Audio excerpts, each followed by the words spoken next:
YG와 JYP의 책걸상. 책에 관한 걸쭉하고 상큼한 이야기. YG와 JYP의 책걸상이 찾아왔습니다. YG 강량구입니다. JYP 박재영입니다. 와. 네, 이번 주에는 책걸상 2017년 여름휴가 특집을 계속하고 있습니다. 네, 특집만 4회 연속 편성하고 있는 네. 희한한 방송입니다. 네, 문학평론가 박혜준 선생님도 함께하고 계시고요. 네, 안녕하세요. 네, 지난 시간에 이제 각자가 꼽아온 그러니까 이미 읽은 책들 중에서 여름휴가 때 읽기에 딱 맞춤한 책들을 저희가 8권? 네, 8권을 이제 권해드렸는데요. 자, 아마 청취자분들이 이런 거 궁금하시지 않을까요? 근데 너희들은 그러면 이번 휴가 때는 무엇을 읽을 것인가? 아주 일부 청취자분들이 궁금해하실 것 같습니다. 궁금해하실. 그래서 저희가 억지로 자, 지금까지 책걸상 수십 번의 방송 중에서 한 번도 없었던 일. 네. 여기 진행자들도 읽지 않은 책에 관한 이야기를 오늘 네. 해보도록 하겠습니다. 자, 이게 방송이 될까요, 근데? 될 거라고 생각합니다. 네. 네. 지금 여기 세 명이 다 여름 휴가를 앞두고 이번 여름에 요거를 읽어야지 이러면서 이미 책들을 좀 사 모았고 네. 그다음에 심지어 아직 안 나온 조만간 나올 책들 중에서도 나오기만 하면 저걸 사서 휴가 때 읽어야지라고 찜 해놓은 책들이 여러 개가 있습니다. 네. 그 책들의 목록에 대해서 오늘 얘기해 보겠습니다. 일단 박평부터 그럴까요? 어떤 책을 읽을 생각인지. 제가 지금 읽으려고 사놓은 책 중에 한 권은 샤일록은 내 이름이라는 책인데요.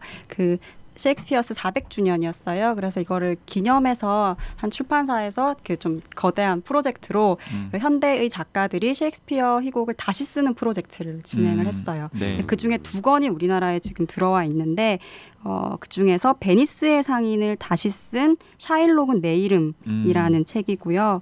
그리고 이건 사실 제가 되게 편집자로서 좀 해보고 싶었던 기획이기도 해서 고전 리라이팅 그래서 좀 읽어보고 싶은 책이었습니다. 이거 딱 재밌을 것 같네요. 네. 샤일록의 관점에서. 네, 맞아요. 그리고 그 샤일록이 어떤 방식으로 사람들에게 인식되어 왔는가에 초점을 맞춰서 다시 썼다고 해요. 그러니까 진짜 유대계 영국인 작가가 쓴 거고 하워드 제이콥슨이라는 작가가 쓴 작품입니다. 네. 당연히 이거는 소설이겠죠? 네네. 베니스의 상인은 희곡이잖아요. 그러니까요. 그 희곡을 이제 소설로 소설화해서 만든 거죠. 근데 네네. 내용은 조금 변주가 되죠. 변주가 되고. 네. 그 하워드 제이콥스라는 작가가 제가 기억하기로는 굉장히 유명한 작가예요. 네, 맨부커상 받은. 네, 맨부커상을 받은 그 영국 남자의 문제라는 소설로 그 한강 작가가 받았던 맨부커상, 네. 영어권의 가장 권위 있는 상으로 알려져 있는 맨부커상을 받은 굉장히 역량 있는 네. 작가죠. 네, 그리고 재밌는 게 이 책이 어느 출판사에서 나왔냐면 호가스 출판사라는 곳인데요. 지금은 랜덤하우스 계열에 있는데 이 출판사가 버지니아 울프 출판사예요. 그 버지니아 울프가 남편 레너드 울프와 같이 출판사를 차렸었거든요. 그게 호가스 출판사인데 그게 그래요? 지금은 그 랜덤 계열에 있는 호가스고 거기서 채식주의자도 나왔거든요. 네, 거기서 나온 책이에요. 이야, 읽어보고 싶어요. 이게 단순히 문학 평론가들은 알기 어려운 이야기야. 저 양반이 네. 지금 출판인이기도 해서 저런 이야기도. 야, 이게 굉장히 흥미로울 것 같아요. 네. 샤일록은 내 이름. 네. 그러니까 저도 그 베니스의 상인 보면서 샤일록이 정말 악덕. 네. 근데 이제 좀 머리가 큰 다음에 유대인이고. 네. 그다음에 또 그 유대인이 이렇게 금융업에 종사할 수밖에 없었던 이유 같은 게 있었잖아요. 네. 왜냐하면은 그 당시에는 이렇게 고리대금업을 그 하나님이 금지한 그런 그렇죠. 천박한 그런 천박하고 악덕한 짓이라고 생각을 했기 때문에 유대인들이 그런 일들을 할 수밖에 없었던 그런 맥락 같은 게 있음을 안 다음에는 베니스 상인을 조금 다시 보게 됐는데 네. 이건 이제 전면적으로 이제 네. 샤일록 입장에서 그 아까 저희가 약간 재구성 뭐라고 표현했더라 그 다시 쓰기 리라이팅. 네, 뭐 하여튼 조금 네. 했는데 많이 첨가했나 봐요. 네. 페이지 숫자가 436쪽으로 지금 찍혀 있는데 공간도 바뀌고 시간도 바뀌고. 네. 이게 뭐 셰익스피어 원작은 희곡이기 때문에 네, 장르적 특성상 책으로 이렇게 해놓으면은 그렇게 길지 않은데 이걸 400쪽 넘는 소설로 바꿔놨군요. 페이지 숫자는 좀 마음에 안 들지만 재밌을 것 같습니다. 네, 제가 그 작년인가 올해인가에 오랜만에 그 세일즈맨의 죽음을 연극을 큰 극장에서 하길래 한번 네. 다시 봤는데 네. 참 나이 먹어서 그런가 이러면서 고전은 고전이구나 다르죠, 라는 생각을 느낌이. 했었는데 좋네요. 베니스의 상인을 소설로 다시 쓴 새 작품. 자, YG도 하나 찜해놓은 거. 사실 저는 그냥 두 권을 한꺼번에 얘기를 해도 괜찮을. 한 권만 먼저 얘기를 할까요? 어떤 책이냐면은 저는 제가 이제 애정하는 작가 중에 스티븐 킹이라고 하는 작가가 있는데 그 스티븐 킹이 굉장히 내는 작품마다 족족 우리나라에서는 사실은 그의 명성에 비해서 판매가 그렇게 많지가 않은데 판매도 그렇고 약간 평가도 저평가돼 있는 네, 편이죠. 맞습니다. 근데 저는 정말 제가 스티븐 킹 대변인은 아니지만은 억울하고요. 예, 그 스티븐 킹이 어쨌든 내는 소설마다 족족 이제 미국이나 아니면은 이제 영어권에서는 뭐 초 베스트셀러가 되는데 이제 몇 년 전에 이제 굉장히 화제가 됐던 게 엄청나게 많은 작품을 쏘았음에도 불구하고 이른바 정통 추리 소설 혹은 탐정 소설 이런 건 없었어요. 라인업에 그렇죠. 스티븐 킹 라인업에 특별히 유명한 뭐 주인공 캐릭터 이런 것도 사실 없고. 그런데 이제 지금 거의 자기랑 비슷한 또래, 자기랑 비슷한 자기가 이제 노인이 되니까 노인 탐정 호지스라고 하는 노인 탐정을 주인공으로 만든 미스터 메르세데스라고 하는 책을 이제 내서 그게 이제 굉장히 화제가 되었고 또 좋은 평가를 받고 나서 후속편을 계속 이제 펴내고 있어요. 후속편을 계속 펴내고 있는데 이번 여름에 세 번째 편이 나옵니다. 그래서 저는 그 세 번째 편을 너무너무 기다리고 있어요. 제목은 정해졌습니까? 제목은 와치 오브 엔드예요. 영문 제목은 영문 제목이 그겁니다. 와치 오브 엔드. 그게 무슨 말이에요? 뭐 종말의 시계인가? 그런 거겠죠. 네, 죽음의 시계 뭐 이런 뜻이겠죠. 네. 8월에 나온다는 얘기를 제가 8월에 나올 것 들었어요. 같습니까? 네. 제목도 모르지만 스티븐 킹의 신작 소설을 읽을 것이다. 여름 휴가 때. 여름 휴가를 8월 이후에 가나 보네요. 그 8월에 나오는 소설에 책을 맞춰서 휴가 가실 것 같아요. 그 아까 그 시리즈 미스터 메르세데스가 호지스 시리즈의 첫 편이죠. 네네. 두 번째는 파인더스 키퍼. 파인더스 키퍼. 그게 두 번째고 세 번째가 이제 새로 나오는 여름에 나오는 책이라는 거죠. 오케이. 근데 저는 혹시 JYP 아직 안 읽으셨죠? JYP는 좀 이따 얘기할 건데요. YG의 추천으로 미스터 메르세데스 요거 읽을 예정으로 있습니다. 근데 저는 저도 스티븐 킹을 그렇게 많이 보지 않았는데 요 책은 또 킹의 다른 책들과는 또 다른 맛이 있다고 얘기하길래 한번 읽어보려고 이미 샀습니다. 근데 저는 굳이 그 전작 두 개 중에서 와치 오브 엔드가 아니라 엔드 오브 와치네요. 네, 엔드 오브 와치. 그리고 저는 이 세 권 중에서 굳이 한 권을 저는 JYP한테 추천을 한다면은 저는 그 두 번째로 나온 파인더스 키퍼를 더 추천하고 싶어요. 왜요? 그게 지난 시간에 여름 휴가 때 읽을 책으로 추천한 HQ 있잖아요. HQ랑 상당히 오버랩되는 소설입니다. 글쓰기 혹은 문학에 대한 소설. 그 얘기를 왜 인지하는 겁니까? 난 메르세데스를 이미 샀다니까. 파인더 스키퍼는 안 샀어요 아직. 아니 한 권 더 살 수도 있잖아요. 제가 사드릴게요. 알았어요. 일단 산 거부터 좀 보고요. 그러니까 저는 사실은 미스터 메르세데스보다는 파인더스 키퍼가 훨씬 더 재밌었거든요. 제 취향에는 훨씬 더 맞았고 그래서 굳이 따지자면은 미스터 메르세데스랑 엔드 오브 와치 이제 나올 책이랑 연결이 다이렉트로 되고요. 악역이 똑같아요. 어쨌든 제가 미스터 메르세데스를 읽어야 재밌으면은 지금 3편도 또 볼 수 있는 거고. 그렇죠. 근데 이제 파인더스 키퍼는 거기서 좀 약간 외떨어져서 나온 느낌이 괜찮아요. 좀 JYP는 어차피 뭐 전에 읽은 책들을 잘 기억을 못 하기 때문에 뭐 그냥 아무거나 읽어도 됩니다. 그래서 지금 기대하고 있습니다. 네, 지금 찾아보니까 제가 아까 폴 오스터 지난 시간에 얘기하면서 이 양반이 뭐 한 60대 후반, 뭐 중반 이랬는데 찾아보니까 스티븐 킹과 폴 오스터는 모두 1947년생 동갑이군요. 올해로 만 70이 된 미국 문학의 두 거장이시네요. 근데 이 폴 오스터가 어쨌든 팬들과 그리고 평단으로부터 정말 호평을 받았다면은 스티븐 킹 같은 경우는 팬들로부터는 호평을 받았지만 사실 평단으로부터는 조금 인색한 평가를 많이 받아왔었죠. 그렇죠. 스티븐 킹이 수십 배 돈은 더 벌었을 거고. 그렇겠죠. 네. 자, 지금 제가 이제 찜해놓은 책 한 권은 이미 말을 했습니다. 미스터 메르세데스라고요. 예. 두 번째로 찜해놓은 책은 어쩌면 들으면 놀라실 수도 있는 앵무새 죽이기. 요거를 찜해놨습니다. 제가 이제 아직 안 읽었다는 뜻이죠. 네, 이 유명한 책을. 네. 이제 이번 특집을 준비하면서 이제 그 채팅창에서 막 얘기를 하다가 JYP가 앵무새 죽이기를 읽어볼까 생각한다고 해서 YG가 비웃었습니다. 그걸 왜 지금 왜 읽냐고. 그걸 왜 지금 읽냐고. 지금 읽냐가 아니라 아직도 안 읽었냐 뭐 이런 아직도 거죠. 안 읽었냐고. 네. 근데 거기에는 그랬더니 박평도 뭐 거의 그런 분위기로 뭐 전 가만히 있었을걸요. 이제 뭐 이런 분위기로. 아 맞아 이제 이런 분위기였죠. 이제 왜냐면 워낙에 유명한 책이기 네, 때문에. 네. 그래서 제가 아니 우리가 무슨 세상의 모든 책을 다 읽을 수 있는 것도 아니고 맞아요. 누구나 정말 유명한 책이고 읽었을 것 같은데 알고 보면 안 읽은 책 네. 혹은 뭐 읽어야지 하다가 특별한 이유도 없이 왠지 결국 못 읽게 되는 책이나 작가 이런 거 꼭 있지 않냐.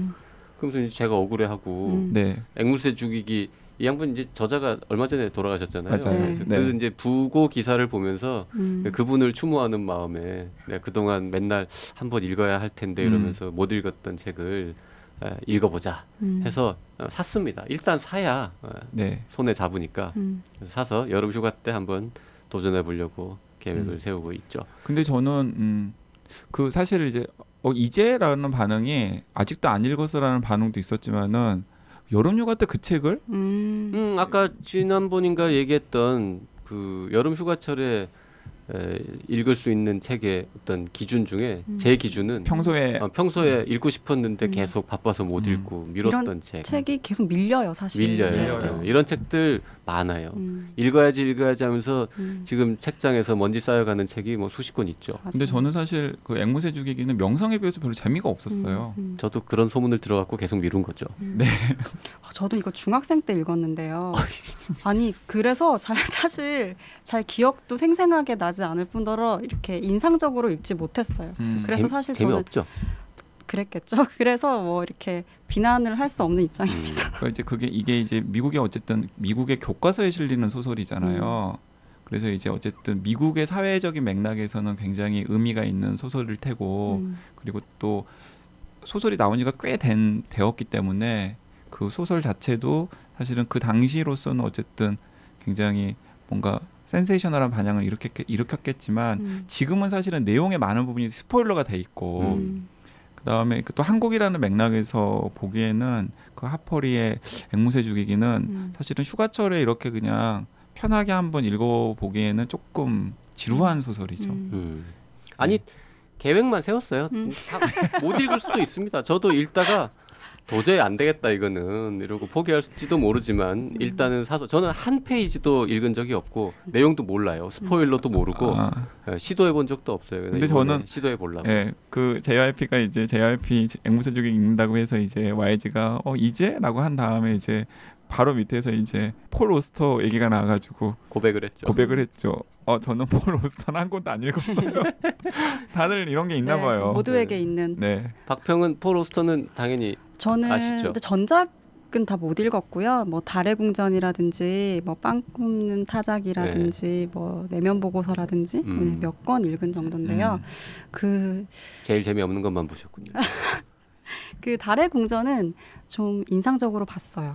그게 소설 중에 제일 재미없는 게 달의 궁전이라고 생각합니다. 근데 저는 그 달의 궁전을 왜 제일 먼저 봤는지 잘 모르겠는데 아마 그때 한국 작가들이 그 책을 추천을 막 했을 거예요. 조금 한국에서 많이 팔린 편이긴 합니다. 네, 그게. 좀 표현들이 좀 서정적이었던 것 같고 뭐 이런 좀 정확하지는 않은데 태양은 과거고 그 세계는 현재고 그리고 다른 미래다 뭐 이런 그렇게 해서 우연한 것들을 막 이어가는 것들을 그때 매력적으로 느꼈나 봐요. 네. 그럼 에세이랑 뭐 네네. 소설이랑 몇 권 보셨고 네. 폴 오스터 이름은 알았을 거 아니 아니에요? 저는 이제 이름도 알고 그 심지어 저는 47년생인 것도 알았고 그리고 뉴욕 3부작 뭐 어쨌든 폴 오스터라는 작가가 어떤 작가고 어떤 평가를 받고 있는 작가고 그다음에 책들이 열린 책들 출판사에서 심지어 언제부터 나오기 시작했는지도 다 알고 있는데 이상하게 그냥 앵무새 죽이기랑 비슷했던 것 같아요. 워낙에 유명한 작가고 다들 좋다 그러니까 언젠가는 읽어야지 생각하는데 선뜻 손이 안 가서 우선순위에서 밀리는. 제가 앵무새 죽이기를 안 봤지만 앵무새 죽이기에 비하면 폴 오스터는 훨씬 잘 읽힙니다. 네. 문장이 굉장히 정확하고 또 따뜻해요. 그리고 냉소적이지 않고. 제가 그래서 안 읽었었던 그런 것 것 같아요. 같아요. 제가 여러 번 대화하면서 느끼는 건데 항상 안 맞을 때 그런 톤의 차이가 있더라고요. 센 소설들 좋아하고 싶고. 그러니까 약간 좀 그런 느낌의 그런 걸 받아서 제가 약간 손이 선뜻 안 갔던 것 같아요. 그 폴 오스터 소설의 장점은요, 군더더기가 별로 없습니다. 시크한 성격이라 그럴까요, 네. 우리 할아버지가.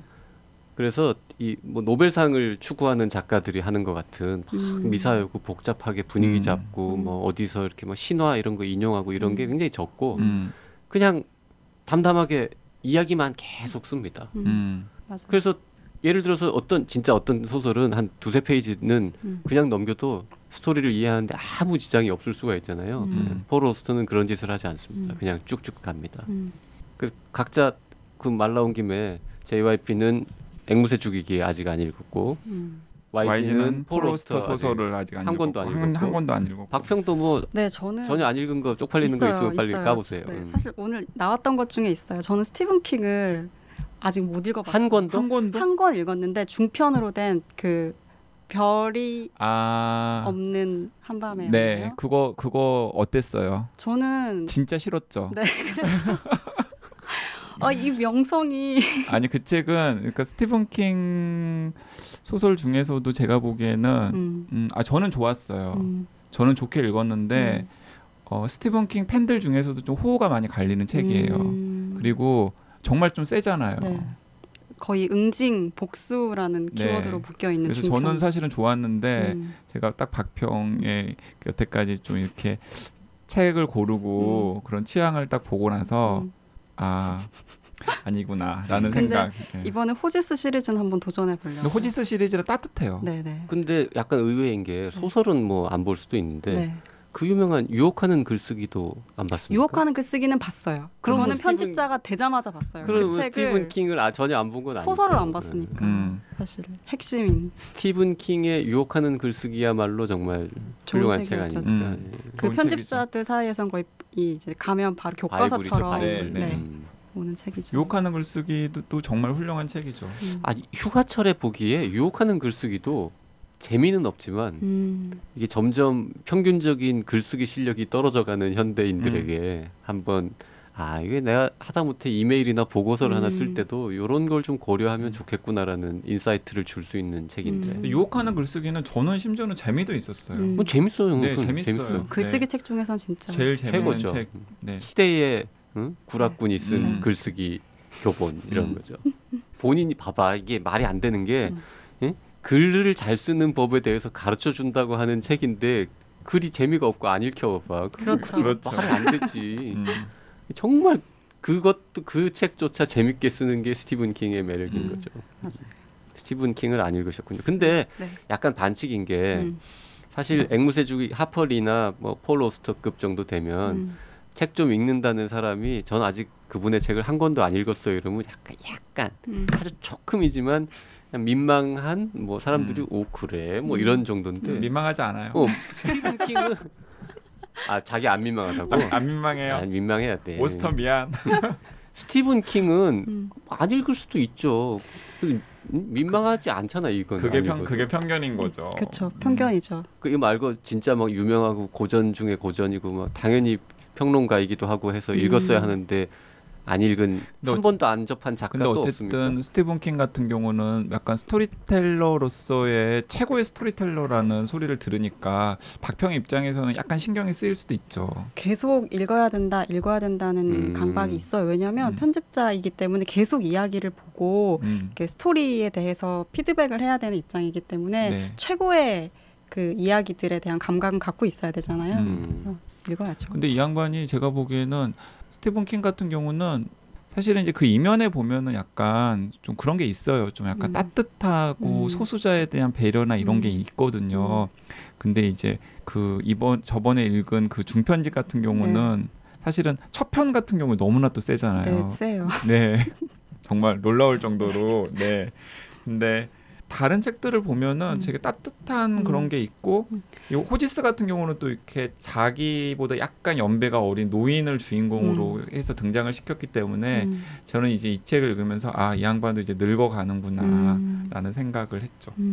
걔도 쓰잖아요. 네. 스티븐 킹은 우리 폴 아저씨는 못 쓰고 있다니까요. 지금 에세이만 최근에 2권인가 내시고 작품을 못 쓰고 있어요. 은퇴를 향해 이제 가시고 계시는 거죠. 요즘은 포로스터 아내분이 또 그분 책이 지금 책을 내서 나왔죠. 네. 폴 오스터의 아내의 책은 보신 적 있으세요? 못 박형? 봤어요. 그냥 기사들만 보고 근데 읽고 싶었어요. 저도 네. 읽고 싶은 게 폴 오스터라는 작가를 존경하는 팬심에서 이런 훌륭한 작가는 도대체 어떤 여성을 부인으로 삼았을까. 그리고 그 2명은 나름 굉장히 인고 부부입니다. 네. 수십 년 동안 잘 살고 있어요. 수십 년 동안 잘 산다고 꼭 인권은 아닙니다. 정정하겠습니다. 네. 수십 년 동안 산 부부죠. 산 부부. 자, 지금 또 한 바퀴 더 돌아보죠.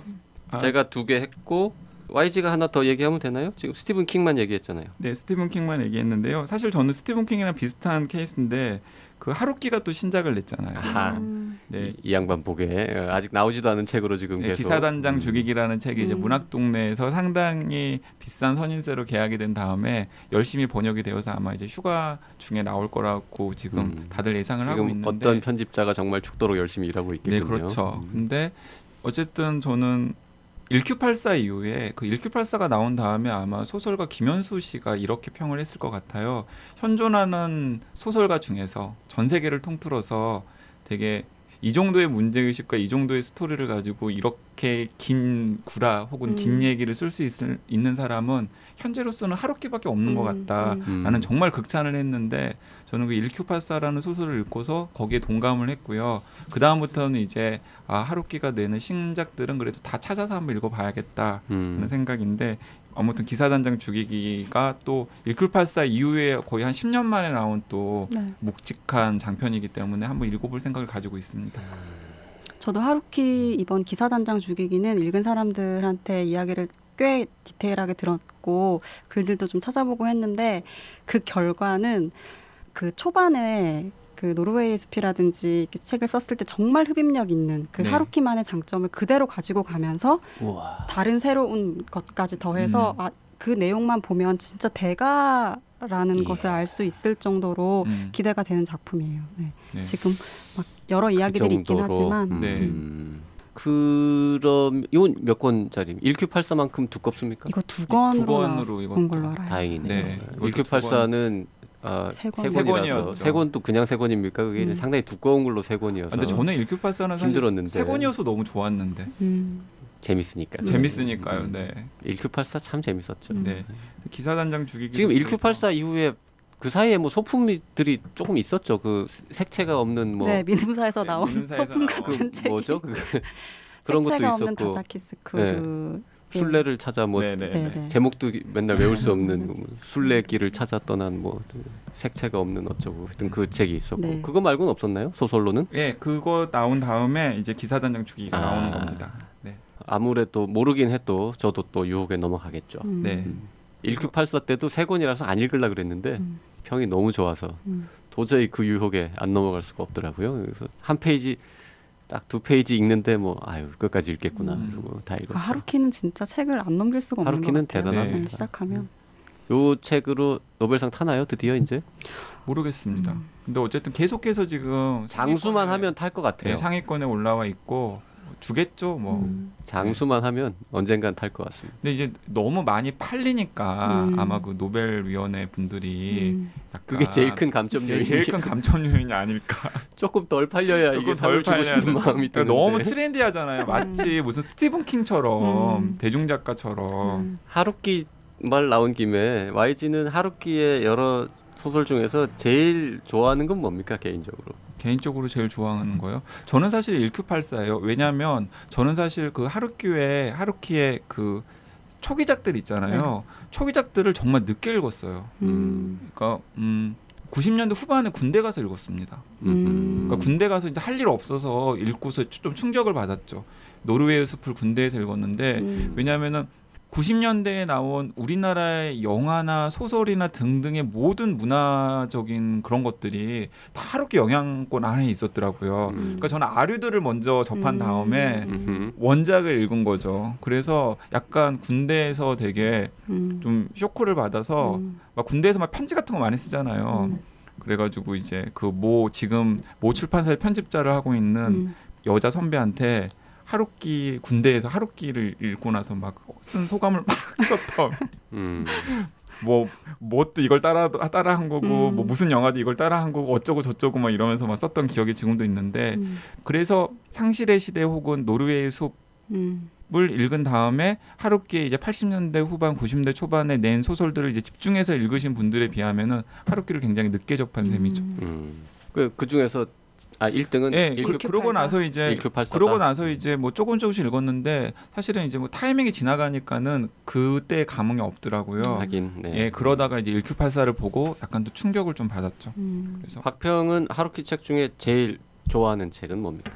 높이 평가하는 거 말고 그냥 좋아하는. 저도 1984 제일 재밌게 읽었어요. 네네. 그리고 워낙 하루키도 하루키지만 하루키에 대한 글들도 워낙 많아서요. 네. 거의 뭐 그것도 하나의 장르라고 할 수 있을 정도로인데 사실 그것도 저는 재밌게 읽고 있고요. 네. 하루키에 대한 글들도 재밌게 읽고 있어요. 그러니까 아마 전 세계를 통틀어서 이렇게 그 현상에 대한 글들이 또 많은 작가도 사실 드물 것 같긴 해요. 이렇게 말을 하고 싶게 만드는 글을 쓰는 건 쉬운 일이 아니에요. 네, 이게 그냥 논란이 아니고. 네. 저는 제일 높이 평가하는 거는 지금까지는 1984.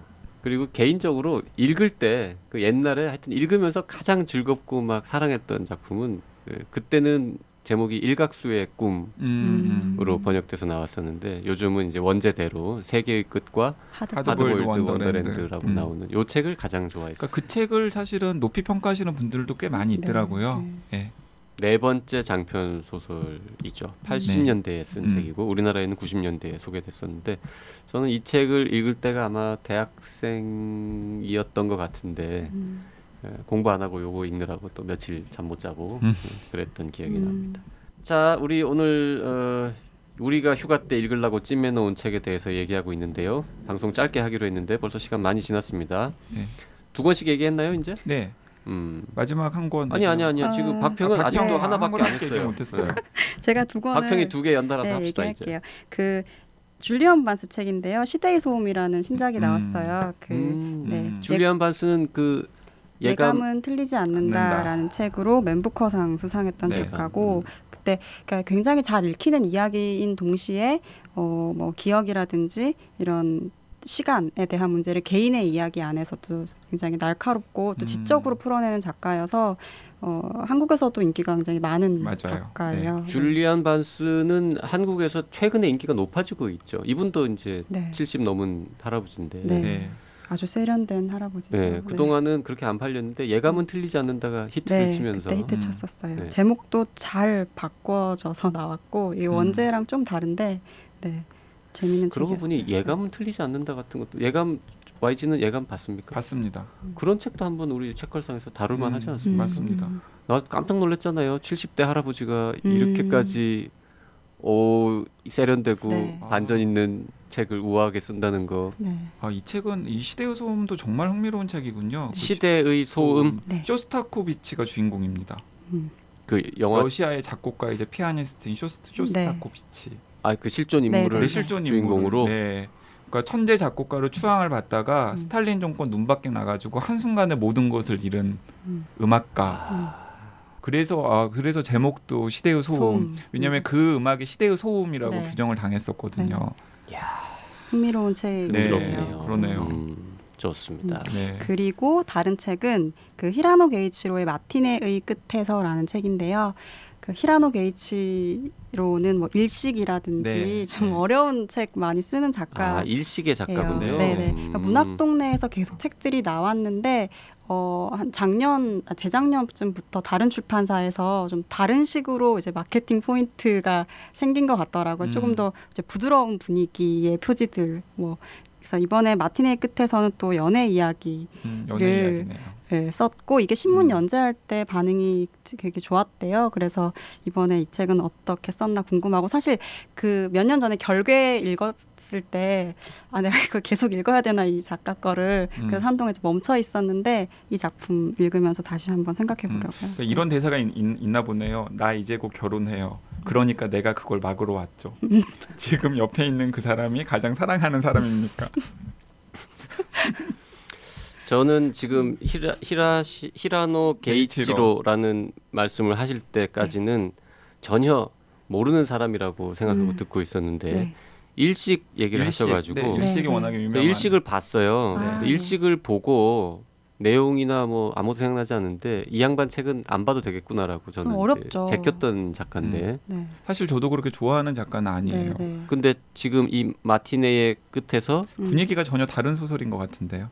히라노 게이치로가 다르면서 아주 다를 것 같지 않아서 그게 뭔지 좀 궁금해서 네. 사실 이 사람이 아주 다르게 쓸 것 같진 않아서 아니 그래서 네. 사실 이게 언론 설정만 보면은 그런 겁니다. 뭐 이렇게 우연히 만난 두 사람이 너무 끌리는데 이미 서로에게 뭐 약혼자라던가 이런 게 있고 그러면서 이제 그 사랑 얘기를 풀어가는 건데 설정 자체는 굉장히 약간 식상한 설정이잖아요. 네. 근데 이게 그걸 어떻게 풀어갈지. 네. 아주 그냥 개인적인 차원에서만 그 다루는 건 아닌 것 같고 보니까 뭐 리먼 브러더스 경제 위기라든지 이라크 사태라든지 3.11 그 동일본 대지진이라든지 이런 구체적 현안들에 의해서 이 두 사람의 사랑이 어떤 방식으로 영향을 받고 바뀌는지를 좀 그려가고 있는 책이라고 해요. 그래서 좀 궁금하더라고요.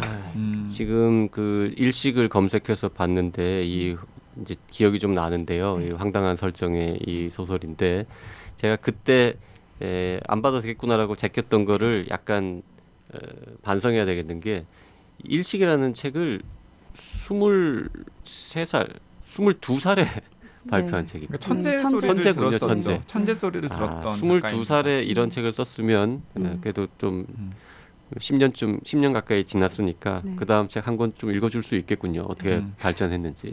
꾸준히 쓰고 있는 마티네의 끝에서 연애 소설. 되게 다채로운 소설들이 막 나와서 너무 좋습니다. 그 제가 YG가 하나 더. 네. 저는 이제 약간 소설 얘기만 나올 것 같아서 사회과학 서적 한 권을 가지고 왔는데요. 잘했어요. 제목이 너무 흥미로워서 읽어보려고 생각. 극단적 중도파라는. 극단적 중도파.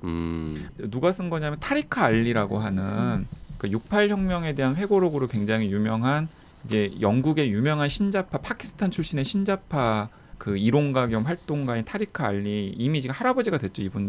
이분이 이제 쓴 건데 극단적 중도파라는 게 어떤 느낌일 것 같아요? 일단 이제 말만 보면 극단적 안극단인 거잖아요. 네. 극단적인 안극단이 되게 궁금하죠. 그러니까 이제 그 지금 그 선진국 뭐 우리나라도 마찬가지인데 그러니까 선진국의 정치의 주류들을 이제 이 타리카 알리는 극단적 중도파라고 얘기를 하는데 그런 겁니다. 그러니까 우리나라로 따지면 자유민주주의 정도에 딱 초점을 맞춘 다음에 우로도 좌로도 못 가게 딱 봉쇄를 하고 있는 그러니까 정치나 사회의 변화를 딱 가로막는 어떤 세력들 이제 뭐 미국으로 따지면은 이제 저런 거죠. 이제 주류 민주당 정도가 되겠죠. 그리고 이제 영국으로 따지면은 뭐 블레어 정부로 하시는 뭐 신노동당 뭐 이런 계열들 이제 그런 사람들이 이제 여전히 헤게모니를 잡고서 지금 세계가 각국별로 그리고 전 세계적으로 굉장히 큰 문제들을 안고 있는데 그런 문제들을 해결하기 위해서는 굉장히 대담하고 과감한 개혁이나 변혁이 필요한데 그 기득권을 가지고 있는 그 사람들이 그런 것들을 막고 있다라는 문제의식에서 약간 한편으로는 저널리스틱하고 또 한편으로는 또 정교한 비판들을 막 섞어서 낸 책인데 두껍지도 않고 또 지금 세상이 어떻게 돌아가는지를 이해하는데 상당히 참신한 문제의식 같은 걸 던질 것 같아서 오랜만에 좀 이렇게 한번 더 늦어지기 전에 한번 읽어봐야 되겠다 생각하고 제가 이제 꼽아놓은 책입니다. 네. 그러고 보니 우리가 휴가 때 읽으려고 찜한 책 9권을 소개하는데 유일하게 소설이 아닌 거. 다 소설만 왠지 나올 것 같아서 되게 근사해 보이네요. 치사하게. 아니 근데 제목이 극단적 중도파 제목도 좀 되게 약간 느낌이 좀 오잖아요. 네. 전 뭐 마지막으로 소개할 책은 간단합니다. 지난번에 우리가 이렇게 3명 모여가지고 그림자 소녀 비쉬 얘기를 했었죠. 그때 이제 미셸 비쉬의 책을 한번 해야지 할 때 이제 새 걸로 할까 헌 걸로 할까 고민하다가 결국 헌 걸로 그림자 소녀를 했었고, 새 거는 절대 잊지 마라는 최근에 나온 책이 있는데 이 책 때문에 이제 비쉬가 한국에도 왔다 갔는데 네. 그 책은 사놓고 그때 못 읽었거든요. 방송을 다른 책으로 하는 바람에. 그래서 휴가 때 이 책을 챙겨서 읽을 예정으로 있습니다. 저는 그 비씨 특집 이후에 검은 수련 읽었어요. 아, 어떠셨어요? 저는 별로였죠? 그림자 소녀보다 덜 재밌었어요. 덜 재밌었죠. 네네. 네, 당연합니다. 세지 않아서. 하지만 그걸 읽다 보면 지베르니에 한번 가보고 싶어지죠. 그렇죠. 굉장히 몰랐던 사실들은 많이 알게 되었어요. 제가 대개 비쉬 팬들은 그림자 소녀 읽고 검은 수련을 본 다음에 다음 세 번째도 가야 돼 말아야 돼 망설입니다. 망설인 다음에 그 다음 책으로 가잖아요. 그러면 이제 좀 더 가야겠구나 이렇게 생각하죠. 이제 다음에 내 손 놓지 마 보게 됩니다. 네, 다음에 내 손 다음번에. 놓지 마 한번 보려고요. 네. 그리고 또 이 섬에간 부부가 어떻게 됐는지 궁금하긴 합니다. 그게 저 검은 수련보다 좀 더 재밌습니다. 자, 저희가 4회차에 걸쳐서 네. 상반기 결산 특집 그리고 여름 휴가 특집을 진행을 했는데요. 계속 수고해 주신 박혜진 평론가님께 정말 감사드리고 야, 우리 4회 동안 정말 책들이 많이 언급이 된 것 같네요. 뭐 잠깐 이름만 나온 책까지 따지면은 뭐 한 수십 권? 네. 5, 60권 이상 등장한 것 같은데. 그 책들 중에서 좀 재밌게 읽은 책들이 있으면 후기 같은 것도 좀 댓글로 남겨주시면 네네. 저희가 소개도 해드리고 저희 의견도 말씀드리고 그렇게 하겠습니다. 박평은 다음번엔 또 언제 나오실 예정이세요? 불러만 주시면 조만간 또 다시 모시도록 그 하겠습니다. 박평도 좀 이렇게 재밌는 책을 좀 제안을 해주시면 네, 그럴게요. 예. 제가 재밌게 본 나 이 것들. 책으로 이 책 얘기하기 위해서 나오고 싶다. 네. 선빵을 날리시는 네. 거 괜찮습니다. 알겠습니다. 자, 모쪼록 청취자 여러분들도 휴가 때 읽을 책들 미리미리 좀 준비하시기를 바라고요. 네. 저희 3명은 찜해놓은 책들 다 읽을 수 있기를 기원해 보겠습니다. 그리고 재밌으면은 책걸상에서 소개도 하겠습니다. 네, 읽은 네, 다음에. 읽은 다음에. 자, 다음 시간에 다시 돌아오겠습니다. 고맙습니다. 네, 고맙습니다. 감사합니다.